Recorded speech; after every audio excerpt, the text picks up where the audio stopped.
अस्सलाम वालेकुम स्टूडेंट्स, उम्मीद है कि आप लोग खैरियत से होंगे।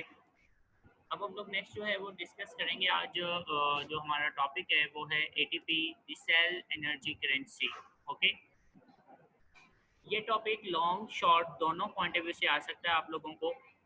आपने इस टॉपिक को दोनों पॉइंट ऑफ व्यू से तैयार करना होगा। शॉर्ट क्वेश्चंस मैं यहाँ पे साथ साथ आपको बनवाता चला जाऊँगा और आपके नोट्स जो हैं उनमें भी शॉर्ट क्वेश्चन मौजूद होंगे। ठीक है, तो बात शुरू करेंगे। तो सबसे पहले ये जो आपका पहला पैराग्राफ है, ये आपके पास जो है वो एनर्जी करेंसी के हवाले से बताया गया हुआ है कि ये क्यों सेल के लिए इम्पोर्टेंट है। ठीक है, क्वेश्चंस मैं आपको बाद में लिखवाता हूँ, पहले मैं इसे एक्सप्लेन कर रहा हूँ। तो आइए ज़रा इसको पहले हम एक्सप्लेन कर लेते हैं, उसके बाद फिर आगे इसको डिस्कस करेंगे। चाय पीना, आपके लिए चाय मंगवाई है। आप चाय नहीं पी, चाय पीना बंद कर दिया अब तक आपने? जैसे किससे मंगवाई है? ये अशरफ भाई देखे गए हैं, मैं लेक्चर ले रहा था, अभी मैंने बुला के नहीं गया, एक मुझे पता है दो इधर भी है। वो आया जी नहीं आई, मैंने कहता हूँ चेंज करवा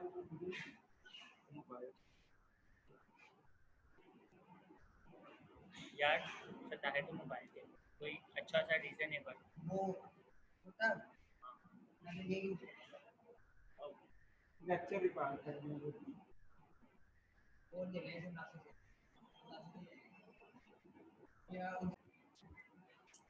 अच्छा बेटे, हम लोग पढ़ने जा रहे हैं एडिनोसिन ट्राइफॉस्फेट। ठीक है, एडिनोसिन ट्राइफॉस्फेट जो है, सबसे पहली बात है कि ये हमारी बॉडी में सेल्स के लिए बहुत ज़्यादा ज़रूरी है। ठीक है, उसकी रीज़न ये है क्योंकि ये सेलुलर फंक्शंस में हेल्प करेगा। सेलुलर फंक्शंस का मतलब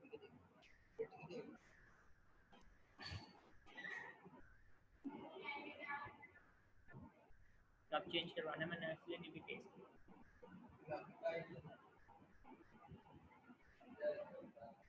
तो सेलुलर फंक्शंस में ये आपको कैसे हेल्प करेगा। तो सबसे पहले हम लोग बात करेंगे, देखें बेटा, सेलुलर फंक्शंस में ये जो एटीपी है ये सेल्स को एनर्जी प्रोवाइड करता है। ठीक है, it is a major energy source. मैं यहाँ पे लिख देता हूँ कि सेलुलर फंक्शंस के लिए it is called the major energy source. ये एक मेजर एनर्जी सोर्स है बेटे। ठीक है, तो जो भी बेटा हमारी बॉडी में सेल्स के अंदर काम होता है, उसको जैसी भी एनर्जी चाहिए वो एटीपी ही प्रोवाइड कर रहा होगा।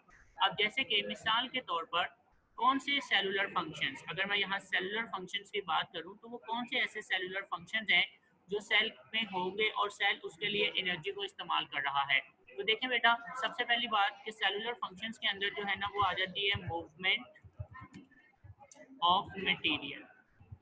ठीक है, मटेरियल्स की मूवमेंट, मटेरियल्स की मूवमेंट इसमें शामिल है। इसके अलावा एंडोसाइटोसिस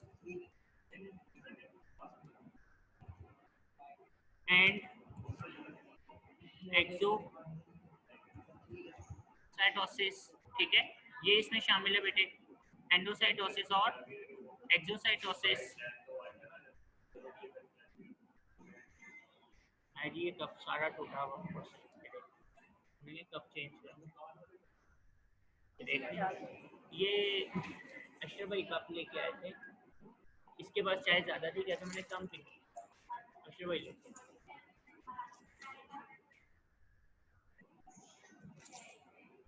तो एंडोसाइटोसिस और एक्सोसाइटोसिस के लिए बेटा ये रिक्वायर्ड होता है। इसके अलावा आपके सेल्स ने अगर कोई मैक्रो मॉलिक्यूल बनाना है, ठीक है, मैक्रो मॉलिक्यूल अगर बनाना है तो उसके लिए चाहिए। अब मैक्रो मॉलिक्यूल का मतलब क्या है, मैं यहीं पे लिख देता हूँ, लाइक डीएनए हो गया,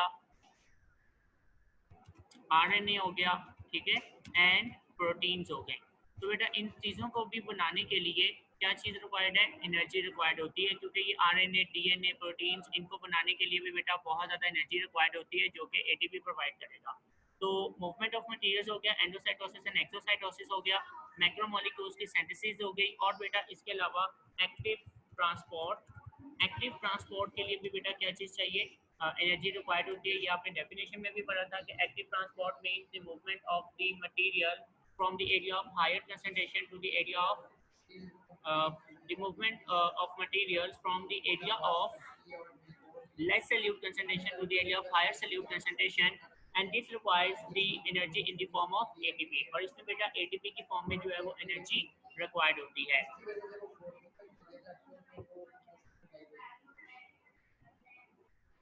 तो ये वो तमाम सेलुलर फंक्शन हैं जिनके लिए एनर्जी जो है ना वो रिक्वायर्ड होगी, ठीक है। तो ये बेसिकली वो तमाम सेलुलर फंक्शन है जिसमें मूवमेंट ऑफ मटेरियल आ जाता है। इसके अलावा एंडोसाइटोसिस, एक्सोसाइटोसिस है, डीएनए आरएनए और प्रोटीन्स की सिंथेसिस है, एक्टिव ट्रांसपोर्ट हो गई। तो ये वो तमाम सेल के अंदर होने वाले फंक्शन हैं जिनके लिए एनर्जी रिक्वायर्ड होगी।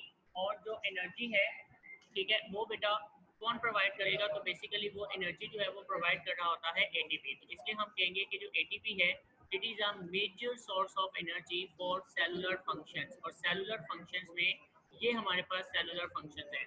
ओके बेटे, तो यहाँ पे आप क्वेश्चन लिख लें। जो फर्स्ट पैराग्राफ मैंने अभी हाईलाइट किया हुआ था उस पैराग्राफ के ऊपर आप क्वेश्चन लिखेंगे कि how ATP.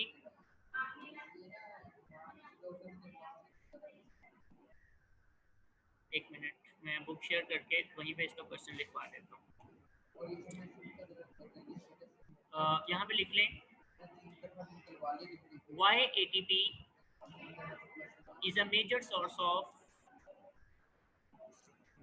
why ATP is a major source of cellular function.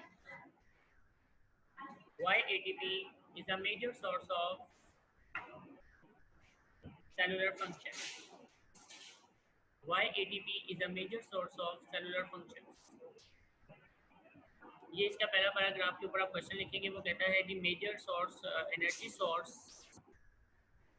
of all cells is a nucleotide called adenosine triphosphate। अब ये न्यूक्लियोटाइड वाली लाइन में अभी आपको समझा देता हूँ, ठीक है। ये अभी हम इससे नेक्स्ट पैराग्राफ पढ़ेंगे ना, उसमें आपको समझ आ जाएगी। It is the main energy source for the majority of cellular functions। अब वो कहता है कि ये मेन एनर्जी सोर्स है उन तमाम सेलुलर फंक्शंस के लिए, लाइक सिंथेसिस ऑफ मैक्रोमोलिक्यूल्स, जैसे कि डीएनए आरएनए और प्रोटीन्स को बनाना हो, movement, transmission of nerve pulses, active transport, exocytosis and endocytosis etcetera. तो ये इसका शॉर्ट क्वेश्चन है कि why ATP is a major source of या why ATP is a major energy source for cellular functions। तो ये क्वेश्चन आप यहाँ पर मेंशन कर लें। अब जो नेक्स्ट पैराग्राफ है इस पे आप क्वेश्चन लिखेंगे what is the structure of ATP। What is a structure of ATP।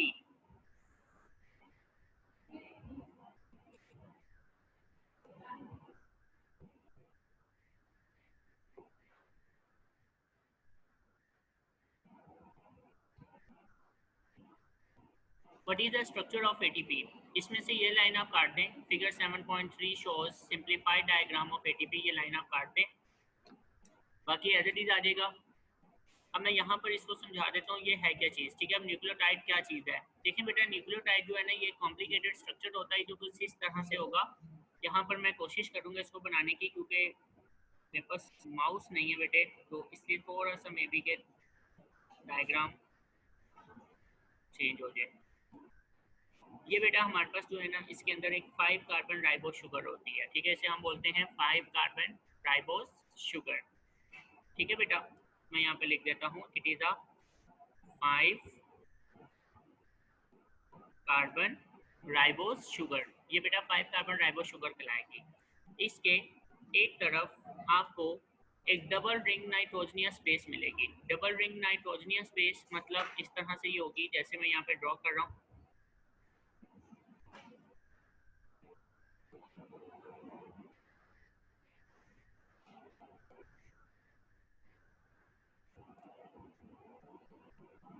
तो जी बेटे ये इस तरह से होती है, इसे हम लोग बोलते हैं डबल रिंग नाइट्रोजनियस बेस, ठीक है। और इस बेस का नाम है एडेनिन। इस बेस का नाम है एडेनिन। और इसके एक तरफ जो है वो आपको मिलेगा फॉस्फेट ग्रुप, ठीक है। यहाँ पर आपको फॉस्फेट ग्रुप मिलेगा। तो यहाँ पर ये बेटा मैं बना रहा हूँ, ठीक है। ये क्या है जी, फॉस्फेट ग्रुप है, लाइक दिस, ठीक है। This is called the phosphate group. अब ये पूरा स्ट्रक्चर जो है ना ये न्यूक्लियोटाइड कहलाएगा, ठीक है। इस पूरे स्ट्रक्चर का नाम है न्यूक्लियोटाइड। इस पूरे स्ट्रक्चर को हम न्यूक्लियोटाइड कहेंगे।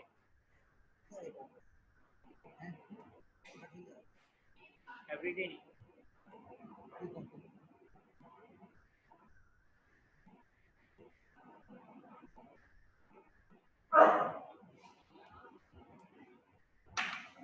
अब देखो बेटा इसके स्ट्रक्चर में, अब अगर मैं एटीपी का स्ट्रक्चर देखूं तो एटीपी के स्ट्रक्चर में हमें क्या चीज़ें मिल रही हैं, ठीक है। मैं यहाँ पर अब यहाँ पे शो कर देता हूँ। तो जो हमारे पास स्ट्रक्चर है ATP,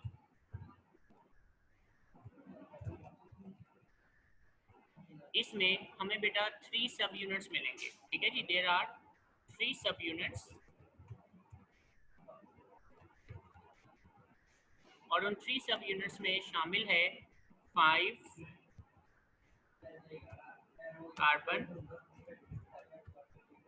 ribose sugar.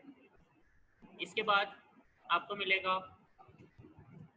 Double ring nitrogenous base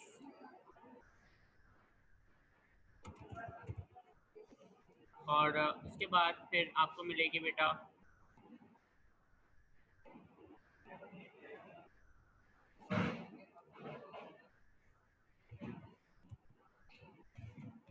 three phosphate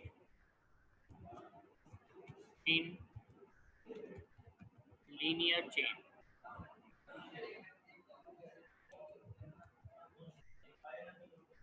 अब यहाँ पर मैं ये एक आपको बना के दे रहा हूँ, ठीक है बेटे। तो ये हमारे पास इसका स्ट्रक्चर है और इसके स्ट्रक्चर के अंदर आपने एक चीज़ को ध्यान में रखना है बेटा, ये आप लोग जो सिंबल बना रहे हो ना, मैं ये बेटा एक खास किस्म का बॉन्ड है जिसे हम टेल्डी बॉन्ड कहेंगे। और इसके बाद यहाँ पर आपके पास आ जाएगा एक और ऑर्गेनिक यानी कि फॉस्फेट ग्रुप। फिर यहाँ पर ये मेरे पास एक और यानी कि फॉस्फेट ग्रुप आ जाएगा, ठीक है बेटे। अब मैं इनको डिफरेंट कलर से इसलिए शो कर रहा हूँ ताकि इसको ज़रा समझाने में मुझे आसानी रहेगी, इसलिए मैं इसको डिफरेंट कलर से शो कर रहा हूँ। लेकिन ये आपने सेम मार्कर या पेन से जैसे आप ड्रॉ कर रहे होंगे वैसे ही आपने ड्रॉ करना होगा, ठीक है।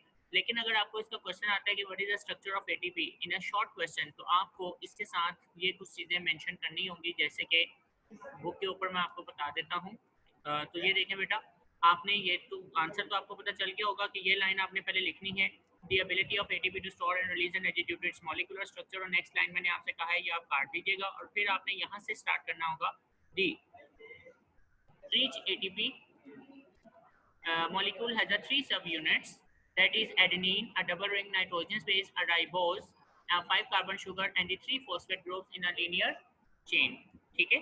और इसके साथ आपको बेटा ये डायग्राम जो है वो साथ शो करनी होगी।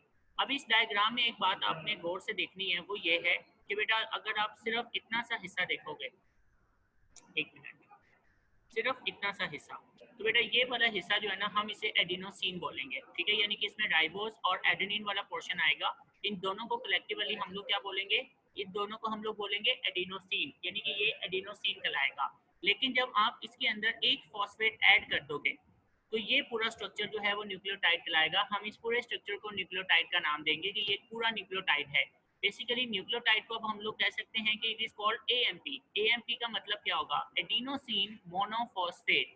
एडिनोसिन मोनोफॉस्फेट का मतलब कि जैसे अगर आप यहाँ से लेके इतना स्ट्रक्चर दोबारा देखें तो बेटा आपको आइडिया होगा कि ये जो स्ट्रक्चर है जिसमें राइबोस और एडेनिन है, हम इसको एडिनोसिन कहेंगे और इसके साथ जो फॉस्फेट ग्रुप अटैच है, एक ही ग्रुप अटैच है, इसलिए ये वर्ड मोनो का लगा दिया, मोनो मीन वन। तो एडिनोसिन मोनोफॉस्फेट, ठीक है। और it is also called a nucleotide, हम इसको न्यूक्लियोटाइड बी कहेंगे।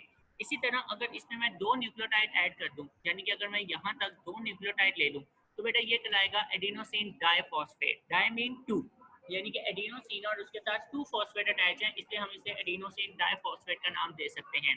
और अगर मैं इसी तरह थर्ड बात कर लेता हूँ, अगर ये तीनों मैं इसके साथ अटैच कर दूँ तो ये कहलाएगा एडिनोसिन ट्राइफॉस्फेट, मींस के इसके साथ 3 फॉस्फेट ग्रुप जो हैं वो अटैच हो चुके हुए हैं। ओके बेटे, तो ये हमारे पास एक बहुत ही यानी कि सिंपल सा स्ट्रक्चर है एटीपी का। अब आपने जो स्ट्रक्चर मैंने जो बनाया है उसमें सिर्फ फर्क इतना सा है कि मैंने यहाँ पर एक लाइन जो है वो बेटा यहाँ पर बना दी है, ठीक है। इस तरह से अगर आप देखेंगे ना तो वो स्ट्रक्चर जो मैंने बिल्ड किया है, ड्रॉ किया है, और ये सेम होगा। ये लाइन लगा लेंगे तो आपके लिए भी ईजी हो जाएगा। अगर आप बगैर लाइन के बना सकेंगे तो it is very good, okay. लेकिन ये स्ट्रक्चर शॉर्ट कैटेगरी में आपको बनाना पड़ेगा। अगर शॉर्ट क्वेश्चन में पूछता है ना कि what is the structure of ATP, तो उसके साथ ये डायग्राम मस्ट है, नहीं बनाएंगे तो आधा नंबर कटेगा। ओके बेटे, अब यहाँ पर आप क्वेश्चन लिख लें including this equation, what is tilde bond, what is tilde bond, ये वर्ड लिखा हुआ है टेल्डी। यहाँ पे आप क्वेश्चन लिख लें what is tilde bond.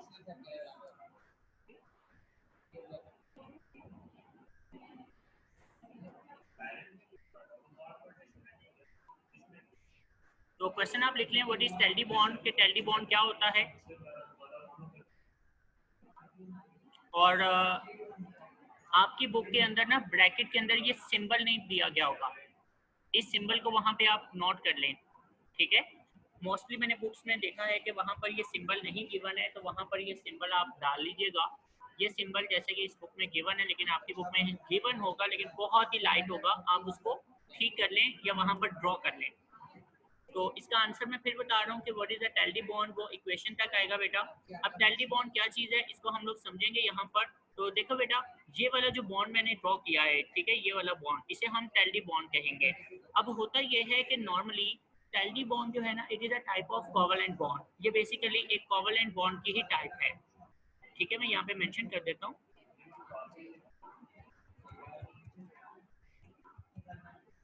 टेल्डी bond is a covalent bond, ये कोवेलेंट बॉन्ड है बेटे,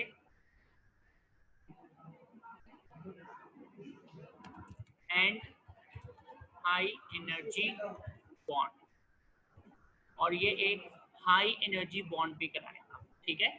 हम इसे एक हाई एनर्जी बॉन्ड भी कहेंगे। उसकी वजह ये है बेटे, क्योंकि इसमें बहुत ज़्यादा एनर्जी होती है। जब आप इसका ये वाला बॉन्ड तोड़ेंगे ना, ठीक है, जब आप इसका ये वाला बॉन्ड ब्रेक करेंगे फर्स्ट, तो इसके ब्रेक करने से मैक्सिमम जो एनर्जी आपको मिलेगी दैट इज 7300 कैलोरीज एनर्जी आपको रिलीज होती है पर मोल। पर मोल का मतलब ये है कि अगर आपने 1 मोल, ठीक है, ये अगर आपने क्वांटिटी इसकी ली हुई है, ठीक है, if you have a 1 mole ATP, अगर आपके पास एटीपी जो है वो 1 मोल की क्वांटिटी में मौजूद है, तो बेटा अगर आप इसका ये वाला बॉन्ड तोड़ देंगे, एक टेल्डी बॉन्ड तोड़ देंगे, तो वो आपको एनर्जी देगा 7300 कैलोरीज। ओके, तो 7300 calories we get from the 1 mole of ATP when we break on the 1 टेल्डी bond, and you can see कि यहाँ पर 2 टेल्डी bonds मौजूद हैं। ओके बेटा, so there are 2 टेल्डी bonds are present in this structure। तो टेल्डी bond क्या है, it is a basically covalent bond and it is called a high energy bond, इसलिए हम इसे टेल्डी bond कहेंगे। इसके लिए हम covalent bond का नेम प्रॉपरली यूज नहीं कर रहे, हम इसके लिए वर्ड यूज कर रहे हैं tilde bond, means it is a high energy bond, ये हाई एनर्जी बॉन्ड कहलाएगा। ओके बेटे, अब जब ये बॉन्ड टूटेगा तो इसके टूटने से 7300 कैलोरीज पर मोल एनर्जी रिलीज हो जाएगी, और वो एनर्जी जैसे रिलीज होगी, इसके साथ साथ यहाँ पर बेटा एक बात और, कि जब ये एनर्जी रिलीज होगी ना, यानी कि जब ये आपने बॉन्ड को तोड़ दिया, ये वाला बॉन्ड जब टूट गया, तो ये वाला जो फॉस्फेट है ना, ये यहाँ से सेपरेट हो जाएगा। It will separate in the form of inorganic phosphate. Inorganic phosphate जिसको इक्वेशन में इस तरह से उसने शो किया हुआ है, लाइक इन योर बुक। जैसे मैं बुक के ऊपर वापस आता हूँ, तो अब आपसे कहता है the covalent bond connecting two phosphates is indicated by the Telty bond, and it is a high energy bond. The energy in this bond is released as it breaks and inorganic phosphate gets separated from the ATP. The breaking of one phosphate bond release about 7.3 kilocalories, 7300 calories per mole of ATP as follows. नीचे equation आपको दे दी है, equation आपको साथ लिखनी होगी। ATP plus water, water क्यों है, क्योंकि ये सारा प्रोसेस साइटोप्लाज्म में होता है in the presence of water, तो ADP में चेंज हो रहा है। ADP का मतलब है कि जब ये बॉन्ड यहाँ से टूट जाएगा ना, जब ये फॉस्फेट सेपरेट हो जाएगा, तो बेटा फिर ये पीछे कितने रह गए, 2 फॉस्फेट, इसलिए 2 फॉस्फेट रह गए हैं, तो हम इतने स्ट्रक्चर को क्या बोलेंगे, ADP। तो इसलिए उसने वर्ड यहाँ पे लिखा हुआ है ADP प्लस इनऑर्गेनिक फॉस्फेट यहाँ से सेपरेट हो जाएगा, और कितनी एनर्जी रिलीज होगी, 7.3 किलो कैलोरीज पर मोल एनर्जी जो है वो रिलीज हो जाती है। So this is the tilde bond and it will give 7300 calories energy per mole. जी बच्चे, यहाँ तक कोई बात